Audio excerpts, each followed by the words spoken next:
Mambo vipi mdau wangu? Bila shaka uko salama kabisa. Leo nina story kidogo hapa kufuatia klabu ya Simba kuposti kwenye ukurasa wao rasmi kabisa kwamba wataendelea kusalia na mchezaji wao Selemani Mwalimu ama Sele Gomez, wakiandika kabisa kwamba watabaki naye kwa msimu mwingine. Kuna taarifa mpya kabisa imechapishwa na Wydad Casablanca kwenye ukurasa wao rasmi kabisa wa timu, ambao hawa ndio wanaosemekana kummiliki kihalali kabisa mchezaji huyu, yani wana mkataba na mchezaji Selemani Mwalimu, baada ya taarifa ya Simba kueleza kwamba wataendelea kusalia zaidi ama kusalia kwa msimu mzima ujao na mchezaji huyu Selemani Mwalimu, na akionekana mchezaji mwenyewe akidondosha wino katika karatasi ambazo zinadaiwa kuwa ni mkataba. Jambo hilo limeibua klabu ya Wydad Athletic kuweza kutoa taarifa rasmi kwa mashabiki wao juu ya kile ambacho kinaendelea, ambacho kinadaiwa kuwa Simba wamemuongezea mkataba au kuna dili wamesaini naye, wao wakionekana kabisa kutopenda na kushangazwa na taarifa iliyotolewa na klabu ya Simba kuhusu mkataba wanaodai kuwa wameingia na Selemani Mwalimu, bila wao kama klabu ya Wydad ndio ambayo inayosemekana kummiliki mchezaji huyu hawana taarifa. Na hii ni taarifa rasmi ya Wydad Athletic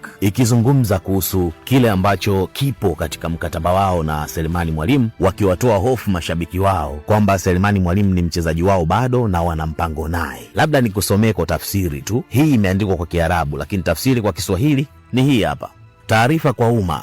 Kufuatia uchapisho uliotolewa na klabu ya Simba ya Tanzania kupitia kurasa zake rasmi uliokuwa na taarifa zinazodai kuwa mchezaji Selemani Mwalimu ataendelea kuwa sehemu ya kikosi chake, klabu ya Wydad Athletic ingependa kuutaarifu umma kuwa yaliyoandikwa kwenye uchapisho huo hayaakisi ukweli wa mkataba halisi wa mchezaji huyo. Wydad Athletic inathibitisha kuwa haijasaini mkataba wowote wa mkopo au uhamisho wa muda ambao unamuhusu mchezaji Selemani Mwalimu, na wala hakuna makubaliano yoyote ya aina hiyo kati ya klabu hizi mbili. Pia klabu inasisitiza tena kwamba mchezaji huyo bado ana mkataba halali na anaendelea na Wydad Athletic na yumo kwenye mipango ya mradi wa timu, ambapo benchi la ufundi linamtegemea katika hatua inayofuata. Mchezaji atarejea kikosini kulingana na ratiba iliyopangwa na uongozi wa michezo wa klabu, huku ikiwa imehifadhi haki zote za kisheria kuchukua hatua zinazostahili ili kulinda maslahi yake. Wydad Athletic inawaomba mashabiki wake na vyombo vya habari kutegemea taarifa rasmi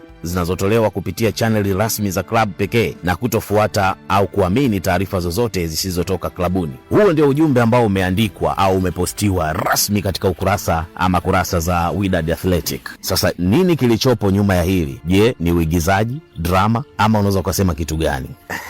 Hatari sana. Mambo ya usajili na soka la bongo huwa yakosi drama na mikiki. Swala hili linatokea mara nyingi kwenye mpira, pale ambapo klabu mbili zinapokuwa na uelewa au makubaliano ya mdomo ama ya awali, lakini utekelezaji wa mikataba ukiwa bado haujakamilika kisheria. Mara nyingi klabu zinapenda kutangaza wachezaji mapema ili kukata kiu ya mashabiki au kuonyesha ukubwa wa kikosi chao, hata kabla ya taratibu zote za kisheria na klabu inayomiliki mchezaji kukamilika 100%. Huenda Simba waliamini walikuwa wameweka makubaliano mazuri na mchezaji au kupitia wawakilishi wake, lakini Wydad kama mmiliki halali wa mchezaji wakaamua kusimama na msimamo wao baada ya kuona tangazo limeenda bila idhini ya wao, ambao ndio watu wa mwisho katika kuidhinisha hilo. Kwa sasa Wydad wameweka mpaka rasmi kwamba mchezaji bado ni wao kisheria. Sasa tuone Simba watajitokeza na majibu gani, ama watasuluhisha vipi hili swala. Pengine watazungumza kimya au kwa uwazi. Hayo tuendelee kusubiri na kuona. Mimi ni Lungu TZ.